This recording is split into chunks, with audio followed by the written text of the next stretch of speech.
I need to tell someone what happened before I forget which memories are mine. I'm serious, that's not a metaphor. I'm sitting in my kitchen right now, and I just wrote a phone number on a notepad. A number I've never dialed for a woman I've never met. The handwriting was mine, but I don't remember doing it. Let me start over, from the beginning, before it's too late. 3 years ago, my wife Elena and I rented a furnished apartment in Portland, Oregon, Tillman Street near Hawthorne. 1 bedroom, brick building, high ceilings, wood floors that creaked in exactly the way you'd expect from a place built before 1940. We'd been married 18 months. Money was tight. The listing was too good to be true. A full month, fully furnished, for less than we'd pay at an extended stay motel. Someone's actual home. Books on the shelves, art on the walls, a kitchen stocked with pots and pans and spices in glass jars with handwritten labels. The rental agreement arrived as a PDF, 8 pages. I almost didn't read it. On page 6, under occupancy terms, I found this. The tenant acknowledges that the property may retain certain residual characteristics of previous occupancy. These may include ambient odors, acoustic phenomena, and the spontaneous repositioning of objects. Such characteristics are inherent to the property and do not constitute grounds for complaint or refund. Elena was exhausted. We'd driven 8 hours from Sacramento. She glanced at the clause and said, "Old pipes, they're being dramatic." I signed it. The first 3 days were fine, normal. The kind of normal where you don't notice anything because there's nothing to notice. But I kept having this feeling, not fear, not yet. Just a low-level awareness that something was slightly wrong, like walking into a room and forgetting why you entered. On the 4th morning, I woke up and my toothbrush was wet. I hadn't used it yet. I stood in the bathroom doorway, holding the toothbrush, water dripping from the bristles onto the tile floor, and I tried to remember. Maybe I'd brushed my teeth in the middle of the night. Maybe I'd been half asleep. I put the toothbrush back in the holder, didn't mention it to Elena. That was my first mistake. The coffee mug appeared on the windowsill that afternoon. White ceramic, faded floral pattern, positioned exactly in the center of the sill in the living room. Not dirty. No coffee ring, placed there deliberately, like a centerpiece on a dining table. I asked Elena. She hadn't touched it. I put it back in the kitchen cabinet. The next morning, it was on the windowsill again. This time, I left it there.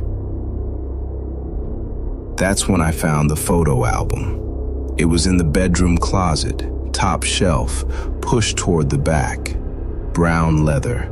Pages yellowed at the edges. I pulled it down and sat on the bed, and when I opened it, I felt the world tilt very slightly, like the first moment of vertigo. The photos were old, 1980s maybe. A couple, man with a thick mustache and wire glasses, woman with dark hair pulled back, in various rooms of what was clearly this same apartment. Same floors, same arched doorway, same bathtub. But the objects around them, every vase, every book, every candle, the white mug on the windowsill, the brass candlestick on the bookshelf, on the left side, always on the left side, the green throw pillow on the left arm of the couch. Everything in the photos was arranged exactly as it was in the apartment right now. I looked at the faces. They looked happy, ordinary. The woman's hand rested on the man's shoulder in photo after photo, fingers together, thumb tucked slightly. a gesture Elena had never made. Not yet. The music started on night 6, 3:17 a.m. I know the time because I looked at my phone the moment my eyes opened. 4 notes, soft and metallic, like a music box winding down. It came from the living room, played for maybe 4 seconds, then stopped. I got up, walked down the hallway in the dark. The living room was empty, amber streetlight falling through the window in long rectangles. The candlestick was on the left side of the shelf again. I moved it back to the right. Went to bed. Lay there in the dark, listening to Elena breathe. At 3:17 a.m. the next night, the music played again. And the night after that. And the night after that. By the 3rd night, I didn't bother getting up. The changes were subtle at first. So subtle I could convince myself they weren't happening. I started sitting in the armchair by the window, the one facing east, even though I'd always preferred the couch. I didn't decide to. I'd just find myself there. Elena started humming, a tune I'd never heard before, slow and circular, something that felt old. When I asked her what it was, she stopped mid-note and said, "I don't know." She looked confused, almost frightened. "What tune?" she asked. "The one you were just humming." I wasn't humming. On day 9, I found Elena in the kitchen making dinner. She was using spices I'd never seen, glass jars with handwritten labels in handwriting that wasn't ours. Turmeric, cumin, something dark and smoky that clung to the curtains and wouldn't wash out. "Where did you get those?" I asked. She looked at the jars in her hands like she was seeing them for the first time. "I don't know." "Elena, Daniel, I genuinely don't know. They were just here." She looked scared. I looked scared, but neither of us said what we were thinking. We ate the dinner. It was delicious. That was the worst part. It tasted like home. The next morning, Elena touched my shoulder at breakfast. Her fingers together, thumb tucked slightly, the exact gesture from the photographs. I didn't say anything. What would I say? "Honey, you touched me like a dead woman in a photograph." So I said nothing, and she didn't seem to notice she'd done it. That afternoon, I went through the closet. Behind the photo album, pushed all the way to the back of the shelf, I found a small wooden box. Inside were letters, dozens of them, all addressed to a woman named Margaret, all signed by a man named Arthur. The date spanned 31 years. The last one was dated 8 months before our rental began. I read them all, sat on the bedroom floor, back against the bed, and read 31 years of someone else's marriage. Arthur was an architect. He traveled for work. The letters were written from hotel rooms in Chicago, Denver, Seattle.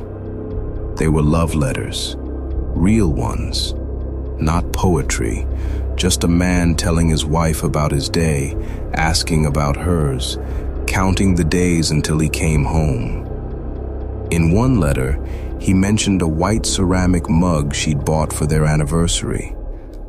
"I think of you every morning when I use it," he wrote. "It sits on the windowsill where the light hits it best." In another, he described the music box he'd sent her for her birthday. "4 notes," he wrote, "so you'll know I'm thinking of you, even at 3:17 in the morning when I can't sleep." The letters were warm, tender. But reading them in that apartment, with the spice smell thickening around me and the weight of the photo album in my peripheral vision, they felt like a eulogy.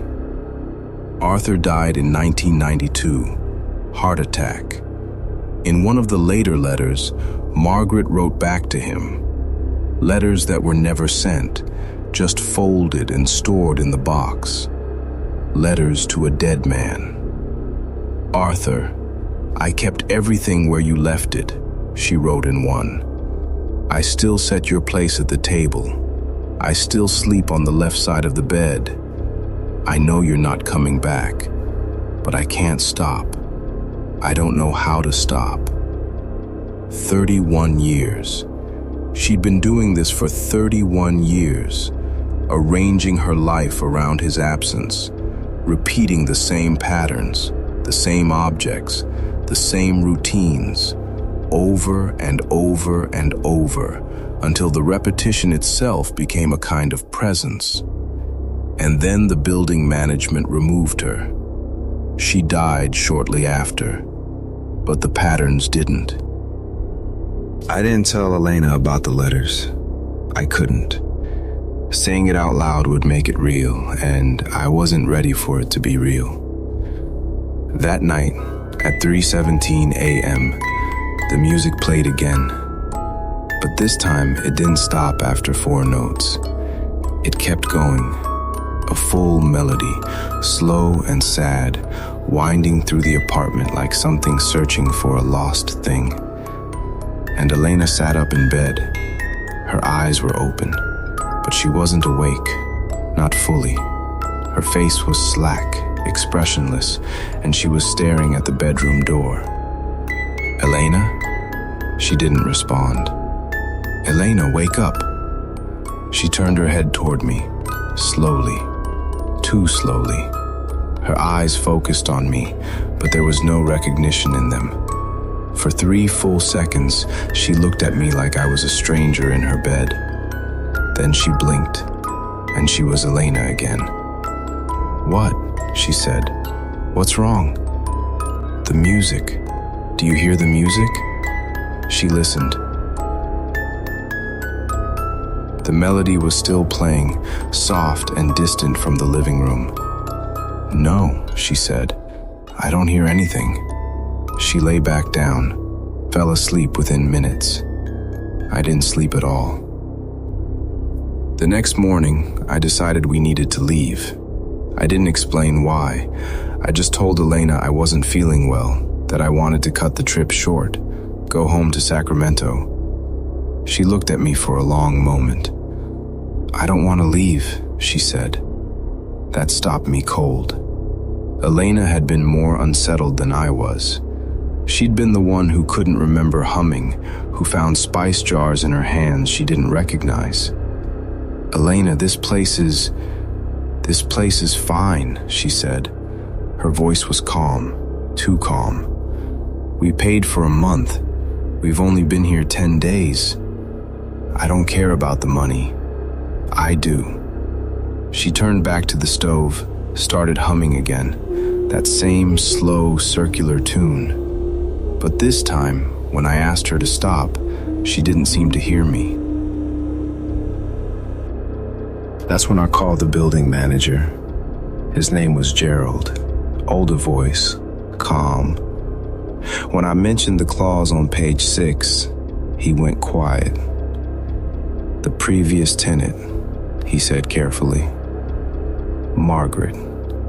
She lived there 31 years. Her husband died in 92.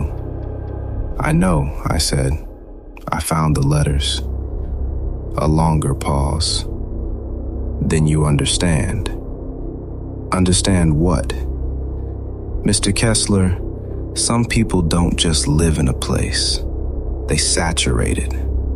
Every habit, every emotion, every repetition, day after day for 3 decades, it leaves something behind. Not a ghost, something older. The residue of a life that refused to move on. Residue of what? Of her marriage, her grief, Her 31-year attempt to keep her husband alive by never changing a single thing about the space they shared. He sighed. I've managed this building for 15 years. I've seen 3 couples break up after renting that apartment. One woman had a complete breakdown, and the tenant before Margaret, well, that's a different story. What story? I've already said more than I should. My advice? Leave. Tonight. Don't stay another night. And whatever you do, don't let your wife sleep there again. I hung up and went to find Elena. She was in the bedroom, standing in front of the closet. The photo album was open on the bed. The wooden box of letters was beside it. I found these, she said.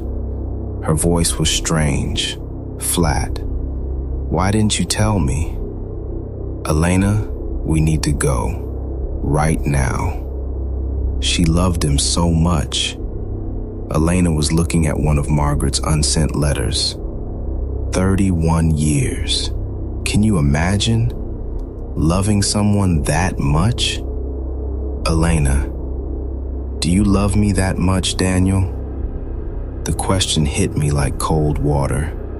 She was still facing the letters, her back to me. Her posture had changed. Her shoulders, the way she held her head. She looked like the woman in the photographs. Please, I said, let's just leave. We'll get a hotel. We'll figure this out in the morning. She turned. Her eyes met mine, and for just a moment, I saw something behind them. Something that wasn't my wife. Something old and patient and very, very tired. Then she smiled. Her own smile. Elena's smile. Okay, she said. Let's go. We packed in 10 minutes. Neither of us spoke. The only sounds were zippers and footsteps on wood and the radiators ticking in the walls. As I was grabbing my suitcase, I noticed something on the bedroom dresser. A white ceramic mug, floral pattern, positioned exactly in the center. I hadn't put it there. Elena hadn't been in the room. I left it, walked to the front door. Elena was already there, her bag over her shoulder. I'll drive, I said. She nodded. As she reached for the door handle, she stopped. Her whole body went still. Daniel. What? Look. She pointed at the wall beside the door. At the wallpaper, old and faded, with a repeating floral pattern. Except the pattern wasn't repeating. Near the door frame, just at eye level, the flowers had rearranged themselves. They spelled something, a word formed in the worn outlines of petals and leaves. Stay. Elena made a sound I'd never heard her make before, a small choked noise from the back of her throat. And then the lights went out. I fumbled for my phone, turned on the flashlight. The beam cut through the dark and caught Elena's face, pale, eyes wide, lips pressed together. We're leaving, I said. Now. I grabbed her hand, pulled her toward the door.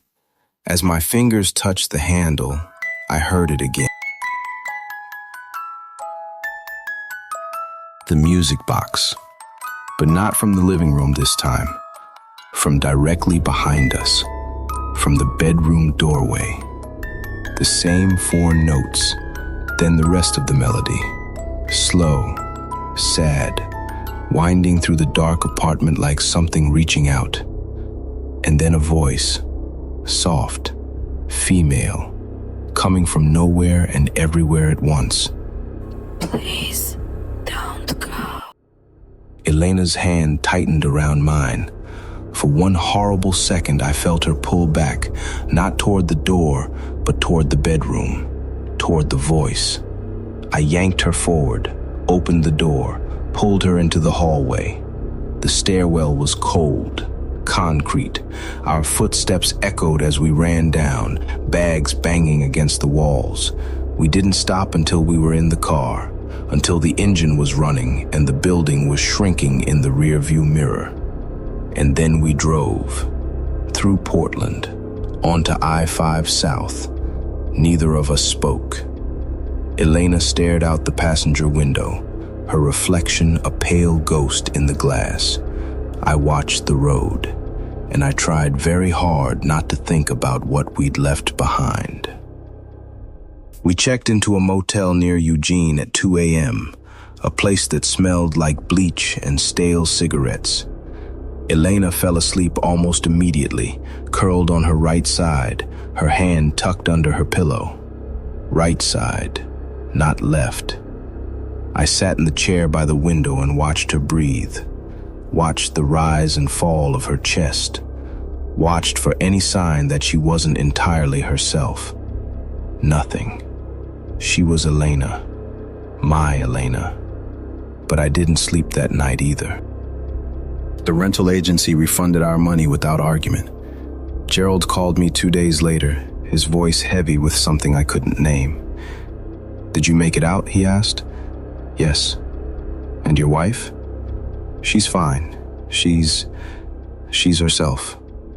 A pause, then, "Good. That's good. Sometimes they don't come back. Not fully." I wanted to ask what he meant. I didn't. "What happened to the tenant before Margaret?" I asked instead. The silence stretched so long I thought he'd hung up. "Her husband left her," he said finally. "She lived there alone for 6 years. When we finally went in, the apartment was arranged. Every object placed precisely. Candles on the windowsills, a white mug in the center of the living room window, letters to a dead man she'd never met, written in her handwriting but signed with someone else's name." "Margaret's husband's name?" "Arthur," he said. She'd never met Arthur, never knew he existed. But by the time she left that apartment, she was writing him love letters, 37 of them, all in a box in the bedroom closet. I felt cold, a deep, bone-level cold that had nothing to do with the temperature. Did she remember writing them? "No," he said. "That's the thing. She swore she'd never seen them before, swore they weren't hers, but the handwriting was a perfect match, and she could describe Arthur's face in detail. His mustache, his wire glasses, details she had no way of knowing. Because the apartment remembered him," I said. "Because Margaret's grief was so deep it became a pattern," Gerald said. "And patterns repeat. That's what they do. They don't need a ghost. They don't need a spirit. They just need new people to inhabit them." 3 years have passed. Elena and I are still together. We bought a house in Sacramento, new construction, nothing with history, nothing old. We never talk about Portland. We never talk about the apartment on Tillman Street. But I wake up at 3:17 a.m. sometimes, and I smell it, just for a moment. Dry spices and old wood and something sweet beneath. And last month, I found a white mug on the windowsill in our kitchen. Floral pattern, positioned exactly in the center. I don't remember buying it. I don't remember putting it there. But here's the part that keeps me up at night. Here's the part I can't stop thinking about. 2 weeks ago, I was paying bills at the kitchen table. Elena was cooking dinner, something with turmeric and cumin, something that smelled like home. She was humming that tune, the slow one, the circular one. And without thinking, without deciding to, I got up from the table, walked over to her, placed my hand on her shoulder, fingers together, thumb tucked slightly, the exact gesture from the photographs. She didn't flinch, didn't ask what I was doing.